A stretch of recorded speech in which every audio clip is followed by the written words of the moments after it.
So I'm sitting here with my friend and California housemate, Jennifer Russell, and we always have so many interesting discussions and dialogue. That's one of the things I love living in their home. And just recently I decided, you know what, some of these, actually I think other people would be interested in hearing some of the perspectives that Jennifer's sharing. So I just decided that we're going to kind of just have a casual dialogue, but record it. And the topic that we were talking about when I had this thought was one that I think a lot about, and Jennifer had some really interesting perspectives on it. And that topic is the difference between discernment, which most people would say discernment is a good thing and that it's better to have more discernment rather than less. The difference between discernment versus judgment. And there's definitely some people, not everyone, but some people for whom judgment is a really, really bad thing. And we want to have a dialogue, or we are having a dialogue on what's the difference. So I have my own thoughts, but I'd like to just hear your first pass thoughts on what the distinction is between those two. Yeah, well, maybe we'll unearth each other's thoughts and see where we go from there. So judgment's gotten a bad rap, right? If you asked 10 out of 10 people what's a quality in them that they want less of, and most of them would say, oh, how critical or judgmental they are. Like people have this as a kind of an epidemic. They either are really critical of themselves and they internalize it, or they're really critical of other people and they externalize it, right? Mm-hmm. And there's like a internalization, which is a repressive, and then there's a reactive, which is external. Now, I have the same struggles. And one of the things that I notice about judgment is that there are kind of multiple layers of truth, right? And the top layer of truth, right, it might be, gosh, that guy's an asshole. That, gosh, he's talking too much. He's too full of himself, right? Mm-hmm. Whatever the judgments are, right? If they're about others, or, oh, I'm not enough, or I'm not smart, or, I'm not pretty enough, sexy enough, hot enough, right? That top layer of truth is the judgment. Mm-hmm. Now, what I find is that you can excavate some of the biggest treasures in your life underneath that. But you have to be willing to kind of throw away that top layer. So if you're judgmental, critical about somebody, and they're responding in a certain way, and you say, let's say they're being dispassionate, or they're not being empathetic, or they're not being understanding. And so you have this judgment about them around, why don't you ever listen to me, right? And so if you stick with the judgment, then that and you voice it back to them. Wow, you're not listening to me, and you're bad at this, and you're not empathetic, and you start insulting them and giving them the judgment. That just devolves that conversation. Mm-hmm. But what I notice about judgments is that if you go underneath, right, if you dive deeper underneath and you ask yourself this question, underneath every judgment is something that you value, right? Something that's precious to you. And if you can ask yourself, what do I value that's precious to me? What is that value that's being violated in this moment, right? And so he's being an asshole. He's interrupting you. He's not right. And so those are your top levels. Throw that away and go, okay, wait a minute. Well, that is an indication that there's something underneath. There's some value being violated.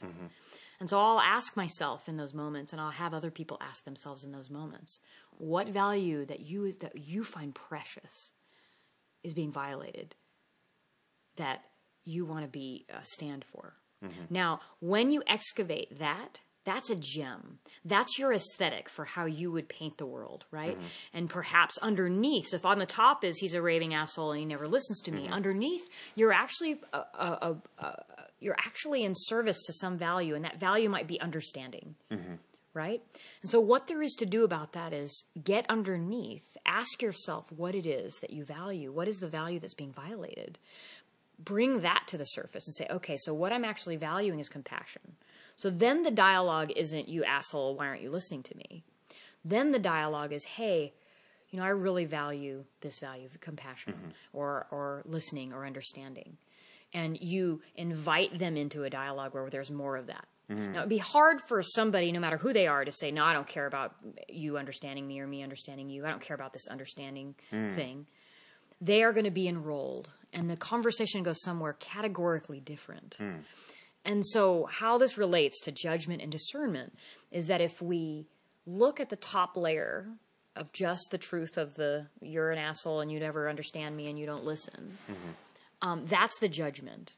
But when you excavate underneath, it's a discerning. What is the world that you're a stand for, right? What is the value that you're a stand for? And that discernment of realizing that the understanding is what's missing is there's a treasure for you in every one of your judgments. And if you would harvest your judgments instead of making yourself wrong 10 ways for even having it, but just use it as an indicator, right? So you just had a judgment. Get rid of the top layer, go underneath, ask yourself what the value is. And then that discerning that's what's missing, the understanding is what's missing in this example. Then you become a powerful, iconic representation of that value where you're inviting someone in to create more of that with you. And that discernment is underneath the top layer of judgment. But you don't get there without having a judgment, right? You don't get angry at your husband because he didn't take out the trash if you don't believe that he could actually, do it. You don't believe somebody could be president of the United States unless you really think they can, right? Yeah. You don't believe in another world. You don't have a judgment of somebody unless you actually believe in a vision for them that includes something more, more inspiring. That is just such a brilliant distinction there. And so let me see if I get this totally straight. Yeah. The judgment, so you're saying it's like an indicator light, and so the indicator is like an emotional state. It's really like, that's wrong and that's bad, and you can feel it. Yeah, you feel the energy. You feel the energy like bad, wrong, no. And I'm saying pay less attention to that content. So what I think what's brilliant about what you're saying is that it doesn't throw the baby out with the bathwater around judgment, because it's like, okay, we all know judgmental people, and they're generally not that fun to be around. Right. And they often produce the opposite of what they want, because they judge something and then they go, rah, rah, rah, bad, bad, bad. And then they make it worse. Right. Like I'm just one example, you could of many, is that, we were harmed by terrorists, and we've undoubtedly, in our response to them, made them more violent, more vicious, more inclined to engage in terrorism. So, but what you're saying is, well, don't throw the judgment out. So this is not moral relativism where you're like, yeah, if someone wants to bomb us, that's fine, no problem. Like, because that's a spiritual bypass. Right. But there's the deeper inquiry of what value is being violated that I care about very deeply, which would be why you'd be judgmental to begin with. Yeah. Why are you so angry and hurt and upset? Yeah. There's energy there. Yeah. And I'll go so far as to say that your judgments are actually the gems in your life. Or the discernments, wouldn't you say? The discernment, yeah. The discernment underneath the judgments. Like that is actually the treasure trove. That's what the world needs. Because you have a vision for the world where that value isn't being violated. Yeah. But if you don't excavate it, if you don't find the treasure underneath, then you're the least fun judgmental person to interact with, which was the one that likes to complain but doesn't like to do anything about it. Yeah. And I think people don't mind people complaining. They just mind the people that are complaining and not taking any action. Yeah. And someone who's in action about something that they're upset about is a powerful force to be reckoned. Yeah. And I think that whenever we go into the realm of judgment, we so shut off our resources. Yeah. We so make ourselves wrong. Or we externalize it and give the top layer on to somebody to deal with. Yeah. And they don't like it and they step away, and that was a terrible interaction. And if we would actually call our judgments and our discernments sacred and realize that our judgments are a path towards our discernment. It's not the end of the path, it's the beginning of the path. So if you knew that the first judgment that had you was in your craw, kept you up at night, like that you could harvest that for the deepest things that matter to you most, that are keeping you up at night, and then follow that rabbit hole, follow into that, that's where you find your discernment. And that is what the world needs. We need more discernment in the world. We need less judgment and more discernment. And that's, to me, a path. And you get there from the judgment, though. Yeah.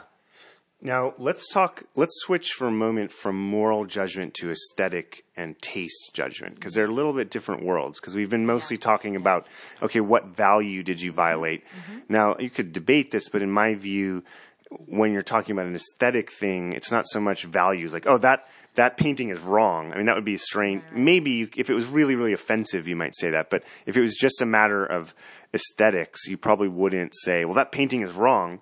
But you could have a judgment and say that painting's ugly as shit. Right. So tell us, how would this distinction that you're making work with for something or say like let's say like a piece of piano music, for example. So someone is... So you have a judgment about a piece of piano music. Okay, great. I happen to have been a classical pianist. Yeah. And it might be surprising to hear that I actually really don't like Mozart's piano work.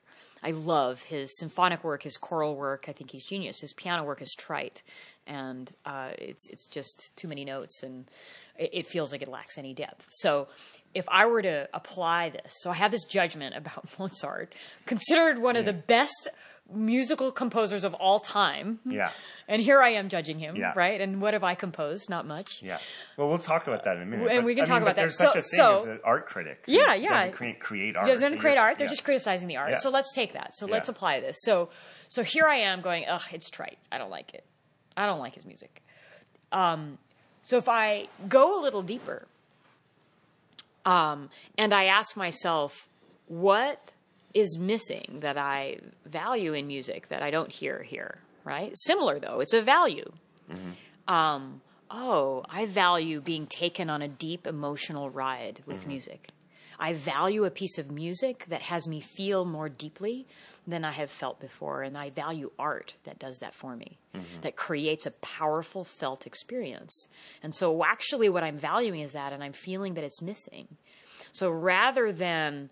ugh, I don't like Mozart, he's trite. Like that's one level of consciousness around the music. But if you actually explore it deeper into your discernment, go, oh, now that I get that I want to be taken on an emotional ride, now my experience of music is an exploration of where am I experiencing that emotional ride, and what notes do that, and what notes don't, and what chords create that experience, and what doesn't, and what balance of tension and release in music. And so now the level of dimensionality that I'm experiencing music is a night and day experience from the guy that just said, meh, I don't like it. Yeah. What that person's able to hear with just the top layer of judgment, and what I'm able to hear with my level of discernment now that I know what I'm looking for and have excavated underneath, it's like I have a new world that's just opened up to me just in music, and I can just apply it to music I don't like and go, I would have done this instead of that.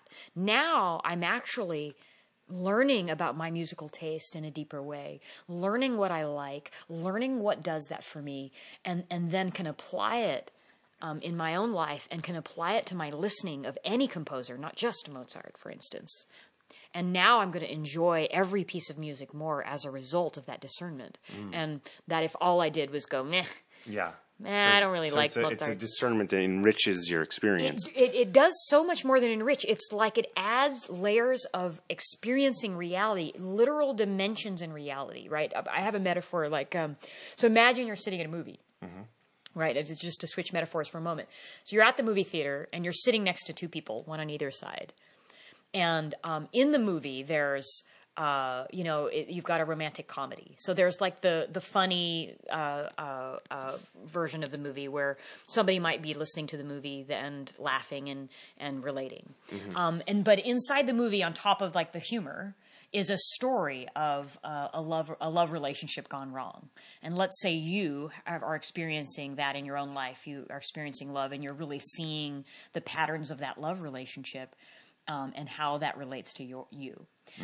Right? And so there's another layer of dimensionality. It's not just funny, but there's also this whole dimension of love relationship. Now let's say that it's set in a social movement or activist kind of group, right? Where there's a social cause that you actually care about, that's actually a commentary on that cause that maybe most people don't even notice is there, but you can see that there's a commentary on that cause. So you're actually experiencing the movie as the funny movie, the relationship story, the social commentary. Right. And then imagine that you're also, so the fourth dimension, let's say you're a director of photography. Yeah. And you understand what goes into filming the scenes and what creates beauty and storytelling. So you're watching the film through the lens of someone that understands storytelling at such a degree that visually you can see why they chose one shot over the other and the beauty and use of all of that. So the person on the left of you that only got the comedy has no sense sense of the social commentary, has no sense of the love story meaning anything to them personally, and has no sense of the beauty, is only experiencing one dimension of that movie. Yeah. And the person to the right, is experiencing all of those levels. And there's somebody to the right of you that's experiencing even more. Right, because you could just keep going. Like, let's say it was your favorite actor, and this was like a key performance for them, and you were seeing how this was like the evolution of that actor's entire career. That's a whole other dimension. Yeah. So what I'm talking about here with discernment is literally opening up an experience of reality that has so many more layers, so much more depth, so much more richness, and that all you have to do is just dig a little deeper. So dig past that top layer, because there's something underneath that you could be watching that you're probably missing. Yeah. Now, this is so fascinating. Now, we've been mostly talking about judgment of other people's work. Yeah. So what would you say? I mean, I know a lot of people want to produce work. They want to write or produce content or get their voice out there, but they just have a lot of judgments about their own work. Like, what do you say is going on there? Yeah. Well, so there's like that same kind of top layer monkey mind voice, the critic. I sometimes will name the critic, and the critic has all sorts of things to say about ourselves. The not enoughness. It's all basically I suck thoughts, right? You boil them all down. They're all basically I suck in some way, and they have different faces and they wear different clothes, but they're all I suck. Yeah. And what there is to do about that is something I actually learned from Josh Pais. And he teaches actors, actually. And he does this thing called a committed impulse. But what he taught me was all of those voices in your head, I'm not enough, are a sign that you're not actually being present. And so what there is to do about those voices is to say, I'm back. And literally command and bring all of your presence to the moment, instead of off in your judgments. Because when you're in your judgments, you're thinking about something that's not happening. You're judging something that could be or will be or was. Right. You're not usually actually in the present, because when you're in the moment doing something in real time, there's not really room for judging it. You're just doing it. So you just got to do it. Right. And so you got to remind yourself, and what I'll sometimes tell people to do is like label them. I don't have anything to say, so why am I talking? One, that's number 3. And number 7 is, the person interviewing me is so much smarter than I am. All my ideas are somebody else's anyway, and so they're not mine. And okay, that one's number 47. Yeah. Right. And so I'll unwind their power over me by trivializing them with a number and go, okay, I'm just having thought number 47. Yeah. I'm back. Right. I'm back. Okay. I'm back. Yeah. Okay, got it. So great. So if someone came to you and they're like, look, I've got all these ideas. I know I have valuable content. I know that that the world needs my voice, but I've just overcome with the sense that basically what you were just saying, that I suck. Like, I'm not good enough. My content's not good enough. It doesn't measure up. Like, how would you guide that person to just get their content out? I would start by trivializing their I suck thought. I would get them all out. I'm like, okay, what are they all? Like, let's get them out there. Like, what's the worst of the worst of your I suck thoughts? Yeah. And I would help disbelieve them with, a coach or mentor is only valuable if they can disbelieve your reality. Yeah. Right. The moment your coach or mentor believes your reality, you should fire them. Yeah. Which actually is surprisingly common. Right. I mean, just an aside, and we'll get back to what we were just saying. Yeah. But I like these little tangents for a moment. Sure. A lot of psychotherapy relationships are essentially paying someone to validate your reality. Well, that's the moment they validate you should fire them. Yeah. I'll say, I think there are times when someone's gone through something really, really challenging where they just need a reality check, and they're like, am I crazy, or is this, and then that's helpful to have someone say, no, that's pretty normal. Totally. But but if it's like, I'd say more than 6 months of that, really, if it's more than 6 months of that, someone is actually just collecting checks to keep you stuck. And there's a surprising number of coaches and psychotherapists who, and I don't think they do it intentionally, but they actually don't get that what they're doing is taking checks to keep someone stuck.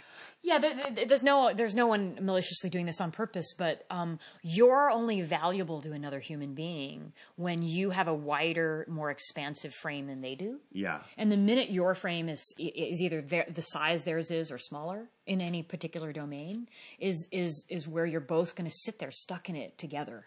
And so your value is in actually being able to disbelieve their limited sense of self. Mm-hmm. Right? So if I can disbelieve and trivialize all of the negative thoughts that you have about you and remind you that they're not going to ever go away. Mm-hmm. And so if you think you need to wait until those thoughts go away before you start, totally, you'll die. So what would you say to someone who is like, they're aware of all these negative thoughts. They know they're just thoughts, are not true, but they're kind of just, they're like, oh, well, I gotta not have these. I gotta wait till the negative thoughts go away before I start. Yeah. I went through that. Like that was my story. Yeah. So I'm a living example of that in a very humble story. And the short version of the story is Brian, my partner in life and in love and in many, many domains, asked me to lead in front of the room. And he was a transformational teacher, speaker, executive coach extraordinary. He's one of the best I've ever witnessed. It's one me of the too. reasons I married him. He's one of the best I've ever seen. Yeah, and he's like, come on stage with me and do this with me. And he's one of the best. And I'm thinking, are you kidding? Who the hell am I to get up on this stage?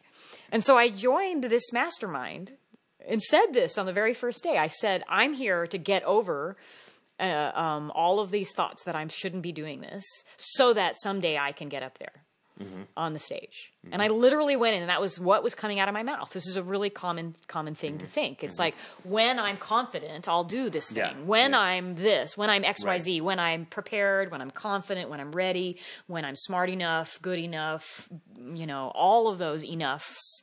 Yeah. I'll start then. And I got handed to me on the very first day of that mastermind. They burst my bubble. It was like a ton of bricks landed on me. They're like, he looks at me, Josh Pais, looks at me and he says, those voices are never going to go away. Not ever. And so like right then I kind of skipped a beat. I was like, oh. And so he's like, you can't, all of us have those. The president of the United States has that when he starts every speech. The best actor there is has thoughts like that and they do it. And you have to move towards, not away from that. You have to realize that you don't need to wait. Yeah. That those thoughts are there and you just trivialize them. Well, I think, come back. Yeah. I mean, I think a great way to work with someone in that position also would be to just like, they have all these things. Well, I have to coach through the things and figure out why I have all this judgment and stuff. I think a great way would just be to like, just get them to do it. Yeah. Just get it. Like, let's do it. Let's get it out. Yeah. Let's just do it now. It's the illusion of what I call the illusion. There's like 7 illusions that we talk about that keep us from moving forward on things. And one of them is the illusion of conditionality. Right? And there's a condition that if there's this condition met, I mean, I was experiencing this even just earlier today, that once this condition is met, then I can. Right. Right? Why do people do that?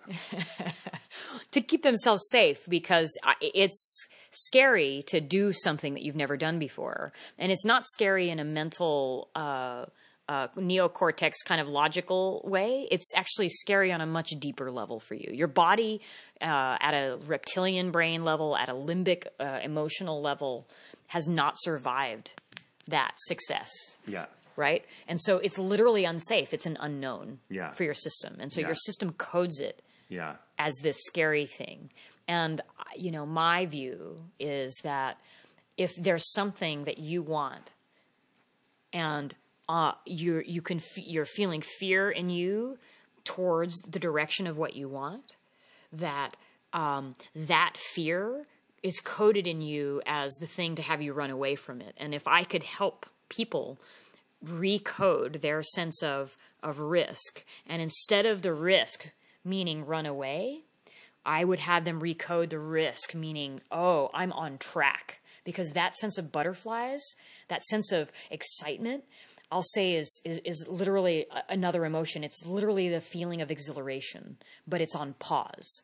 So fear to me is exhilaration on pause, right? And so think about it. So when you're afraid, Your blood is pumping. You've got energy in your body. You don't know what to do with it, but you want to either run or go away. And you've got all of this energy running through your system. Well, what happens in your biology with exhilaration? You've got all this energy in your body, and you really want to move, and you don't know where, but you've got, and so all we're doing with fear is taking what would be exhilaration and clenching it and resisting.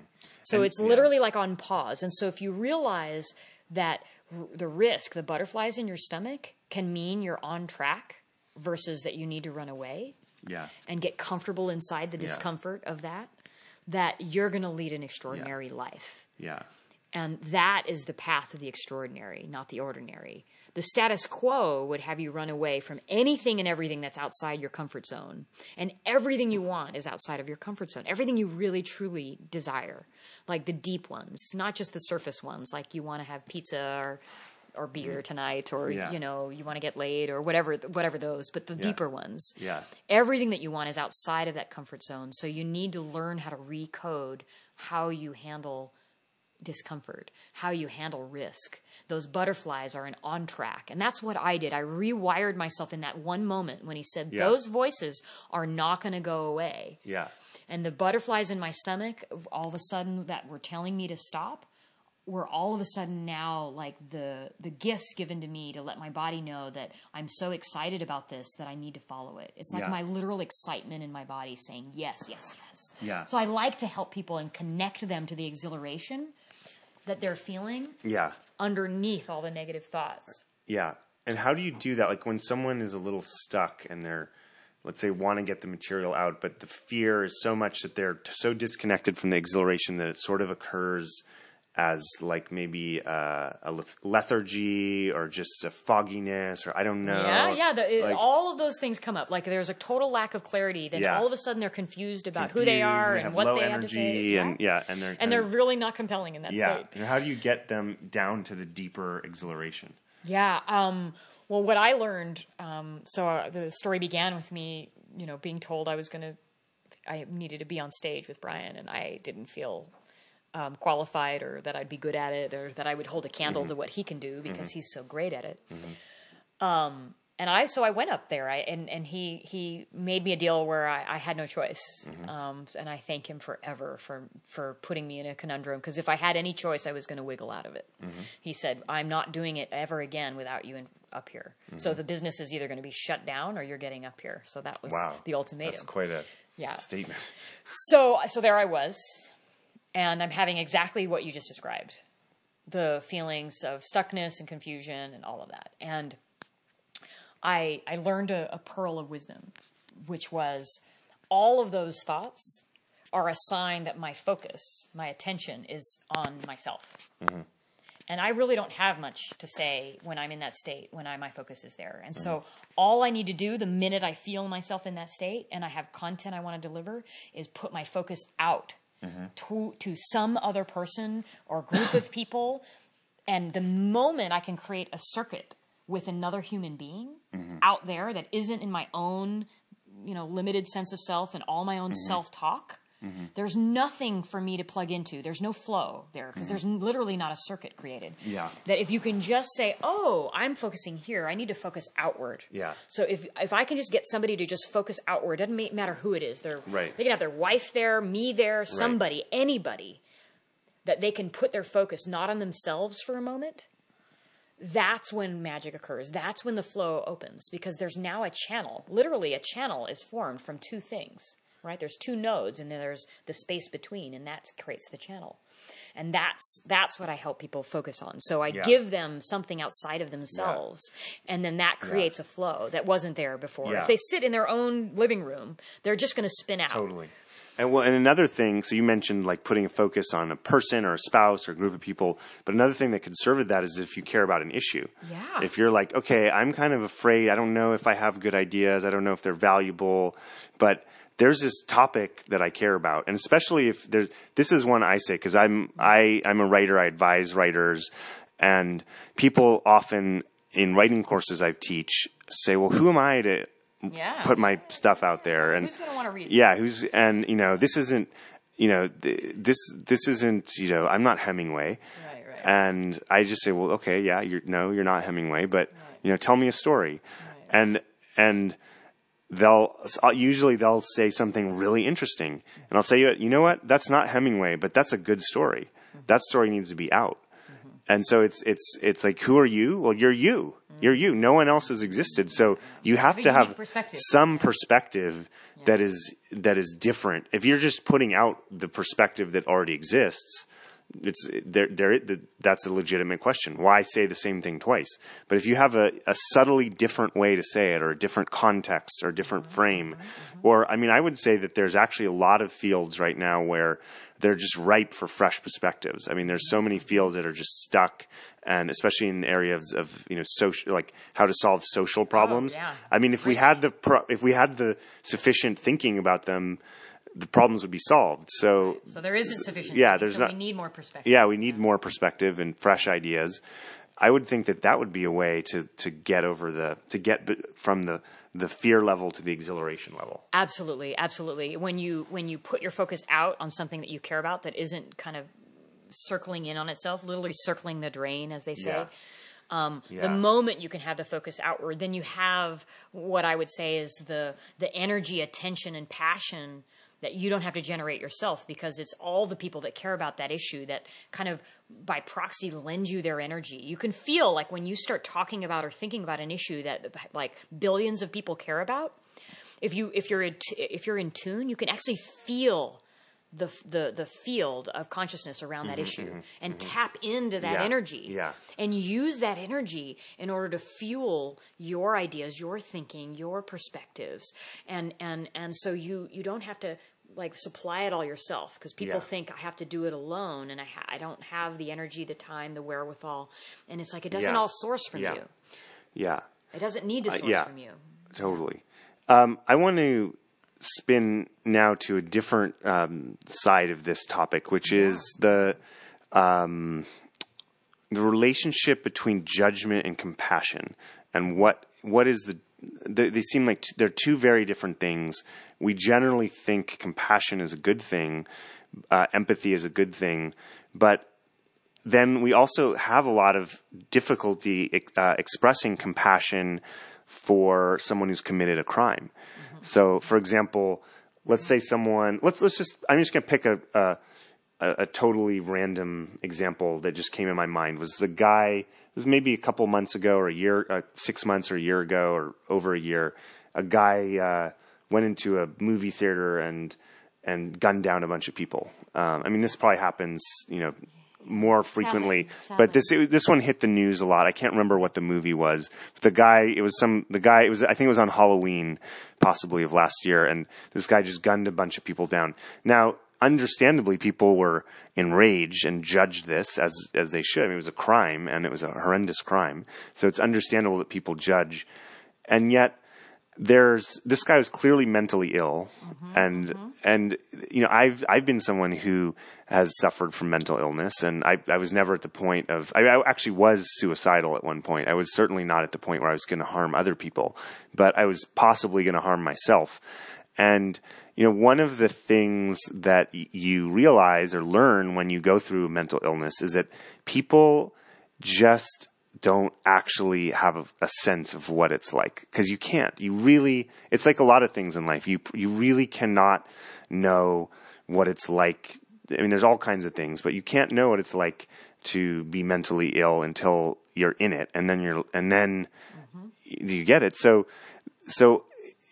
is it possible, without condoning crimes like that, to get into someone's head so much where you actually are seeing things from their perspective, and it's like, why would someone be so driven that was the sensible thing to do? Like, well, right? I'll tell you that I don't think you'll solve like the murder problem, like that we still in this day and age kill each other like barbarically, if you're not willing to go all the way in and understand it fully. Yeah. Because it's not from a partial or dissociated or distanced look or of the issue that you're going to find your way out of it. Unless you know and understand his psyche all the way in and out, what drove him there, what societal level things, what memes, what negative definitions and beliefs he had, and where our world helped reinforce those in his life, that you actually can solve a problem like having us never murder anyone again. You know, and so it depends. So like my answer is, if you want to care about solving that instead of just complaining and judging him, then dive as deep as you can into understanding how in the world we could create a person where that felt like the only right thing to do. Exactly. Or another area where this comes up is, this is a really important one, is there's a lot of people who want to inflict harm on this country, on the United States, around the world. And generally, when you look at what American commentators say about this, they say things that just don't even remotely track to the subjective experience of the people who want to kill us. So the thing is like, the terrorists hate our freedom. Right. I mean, I don't even know what it means. I don't even know what that means, but I'm pretty sure that when those people want to bomb us, they're not sitting there thinking, wow, they get to choose whether it's McDonald's or Burger King, and they get, they have 500 channels of cable, and they get to choose their jobs. We want to learn how to fly planes and fly them into their buildings because of that. I mean, that's a ridiculous thing. It's oversimplified, unsophisticated, generalized view of what we think is in their hearts and minds. Totally. But it's way unsophisticated. And the reason that people don't want to go the other route is because they're afraid that means that it's going to legitimize doing that. So, it's even deeper. I just want to add to that. And then I want you to say more, which is that what you'd have to be willing to do, and this is a big thing, you have to be willing to feel the suffering. Yes. For you to get their worldview, you actually have to feel some of the heartache and hurt and pain and suffering that they're going through, that would drive them to something that they felt like this is the only or best way for me to protect what I value. And so we as a society aren't all that willing to feel that level of suffering. And so we try to anesthetize and distance ourselves from it rather than feel it. Because for some, it's just easier to not feel it and to not be aware than it would be to actually feel it all the way. So it's a very courageous act to decide that you want to get someone so fully whose worldview is so different than yours that you'd be willing to feel the suffering that they obviously are in if they're going to commit any of the acts that they're committing. And in order to truly get to the other side. And so that's for the heroes. The heroes in our world are doing that, are feeling that, moving towards it. I totally agree. And there's an even deeper layer is, okay, why do we not want to feel their suffering? Is it just because it's uncomfortable for us to feel suffering in general? Yes, but there's a deeper reason. Is that they are suffering, many of them, because of, at least in part, because of policies that we have supported in some way or another. We might have to look at ourselves. And so we might have to look at ourselves in the mirror. And I want to make it very clear when I say this, I am not justifying or condoning any kind of violence towards any nation, and certainly not violence towards our nation. And if we actually want to prevent violence towards our nation, you actually want to understand what is what is motivating the other people for real, not these stupid platitudinous explanations like they hate our freedom. It's like, why are they suffering so much? Why is it that they think that this is the best course of action for them? Yeah, and even why are we suffering so much such that we feel like we have to bomb them or have military sanctions or do what we do, because there's suffering on both sides. Yeah. And it's like a willingness to look and go underneath. Yeah. I think that's needed when you brought up the idea of compassion.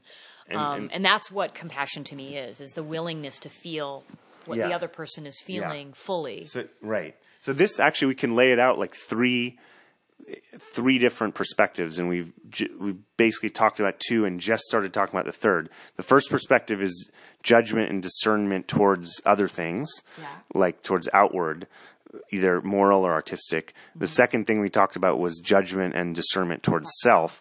And this third one is, what do we do when other people are judging us? Right. Because, and I think this is the one most people have the hardest time with.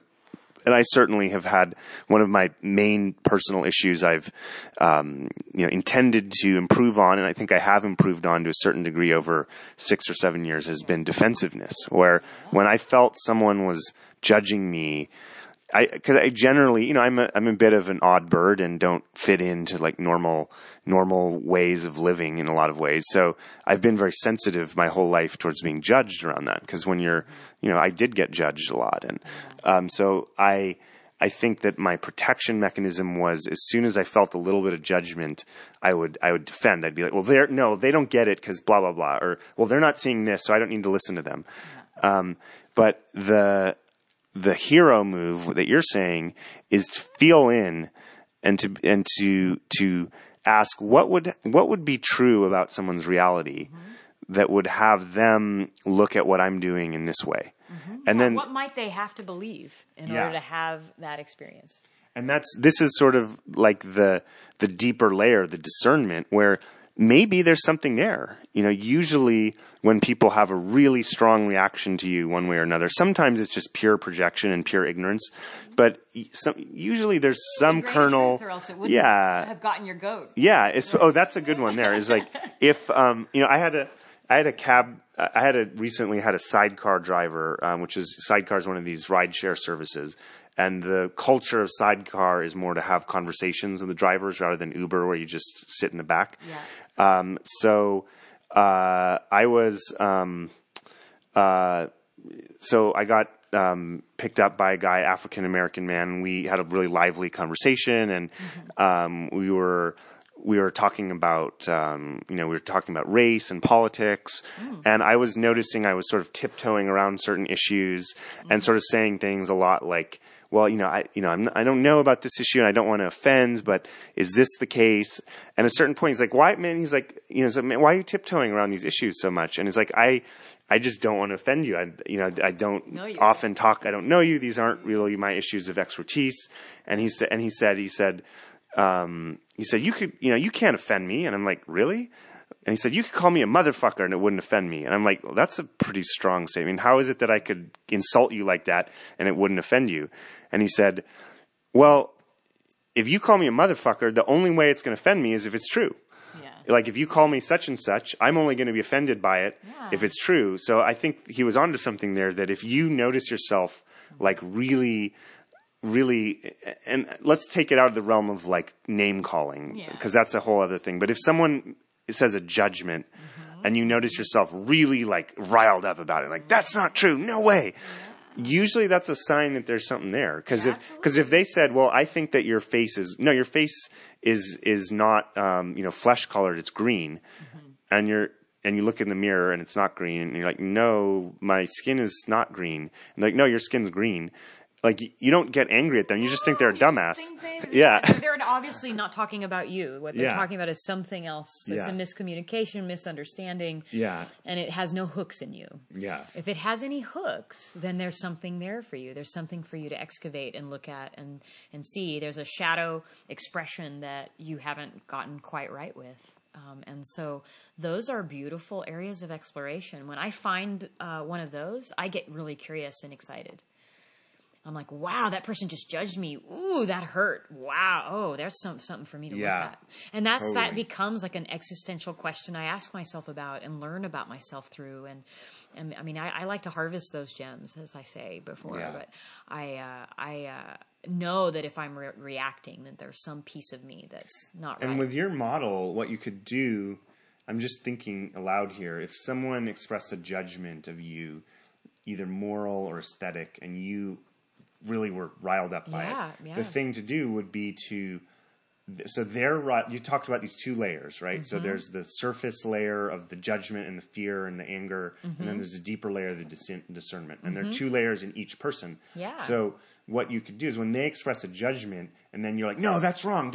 Now you're on the judgment level. Yeah. And you're judging them. They're judging you. You're just defending against their victim judgment. Perpetrator. Yeah. So what you can do is say, okay, what is their deeper discernment? Yes. What value do they see being violated here? What aesthetic standard do they see being violated? And then be like really generous in like...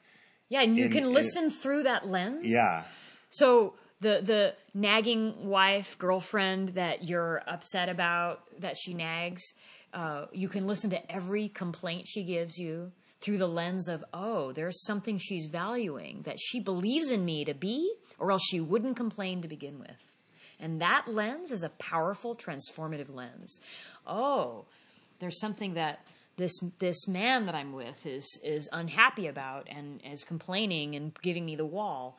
Oh, what is there underneath that? What is he actually standing for that I could be? So that lens you can do for yourself with your own judgments, but you can actually listen to every complaint you've ever heard, every judgment anyone throws at you that gets you like has you riled up, and listen for what value you think that they're actually wanting you to presence. And then you've just turned one of the experiences people like least to something that actually evolves you most and has you grow the fastest. And that relationship to judgment, discernment, is to me the empowered version, is the evolutionary relationship to that idea.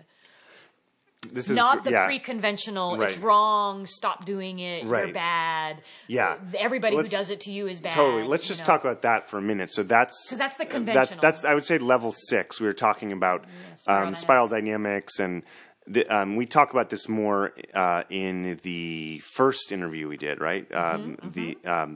And about we lay out. So if this is unfamiliar to you listening, and you're curious about it, you can hear it in the first interview we did on revolution and evolution.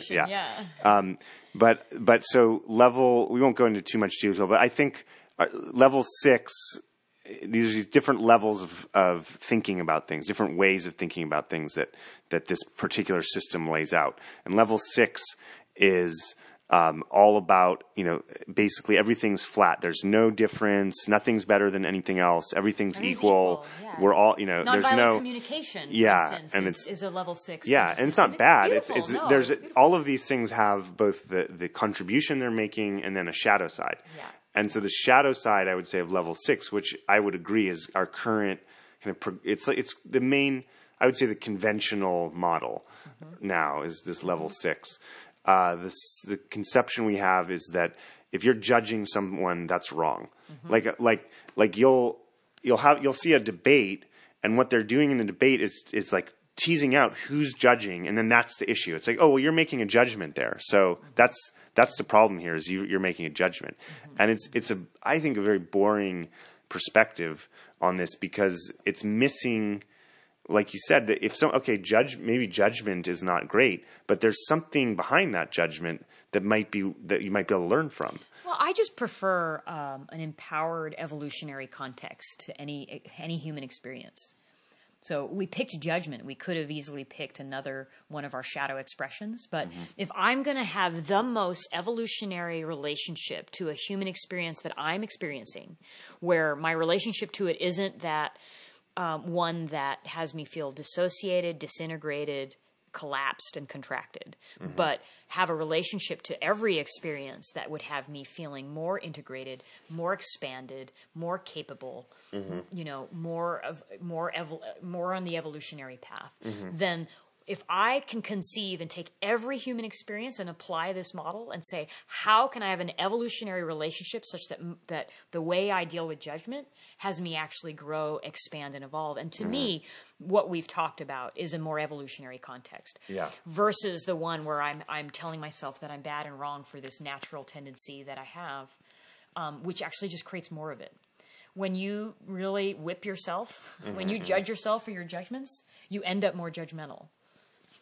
Right? It is just, anything you focus on, what do they say? What you focus on grows? Or, there's a phrase, but, and the same is true. So if you can apply this, then you have a context where you're going to see your judgment as the gem, as a treasure, as a treasure trove for you. Yeah. And then find what's underneath. Yeah. when something has your craw, find where there's some truth there and find what the value is. Yeah. When you are judging others, do the same and find where the discernment is. We could say the pre-conventional thing is to just do a bunch of judgments. Is to judge and be destructive and cut people down. So that's pre-conventional. And then the conventional is like, don't hey, judge judgment's anybody. Bad. Hey, why are you judging? No judgment. Nonviolent communication. Yeah. We don't even express it. The post-conventional systems view, level 7 view is that a complex reading of it, where there's layers, and the top layers are like froth, but beneath that there's actually some information. Some of the most valuable information about yourself that you could find out. Right? If you would just peer into it. Like really, literally the most valuable information you can find out yourself. Because what's in that layer, that underneath layer, is who you are and what you care about most. That's what's in that layer. You want to find out who you are and what you care about? Go there. Excavate. Go deeper and see. And there you'll find somebody that you believe in and adore and can love and admire and respect. And I want all of us to have that relationship to ourselves. Well, I've just so enjoyed this conversation and learned so much from it, and just am so glad that we get to have conversations like this regularly. They're really juicy. Thank you. Thank you for capturing them, and hopefully in the sharing, they spark new perspective and thought and ideas and evolutionary contexts. So that's what we're about here. So thank you. I enjoyed it. Yeah, thanks so much. This is Jennifer Russell. If you are curious about learning more about her perspectives and her insights on a whole range of topics, check out jennifersrussell.com. And the Russell is with 2 S's and 2 L's, jennifersrussell.com. And you can find her on Facebook also. Great. And I'm Michael Ellsberg, and I'm at ellsberg.com, ELLSBERG.com. Thanks so much, Jennifer. Yeah, thank you.